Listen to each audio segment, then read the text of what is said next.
жауапта. Екінші жүйедегі өсімдіктердің рөлі қандай? А. Минералды заттарды түзеді. Б. Органикалық заттарды ыдыратады. С. Органикалық заттарды түзеді. Д. Дайын органикалық заттарды сынады. Бір ғана дұрыс жауабы бар. Ол екінші тапсырма. Кім жауап бере алады? Әлішер. Минералды заттарды түзеді деп тұрсың ба?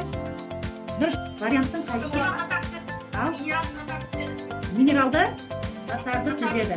Әлішер мен Диас дұрыс жауап берді. Келесі.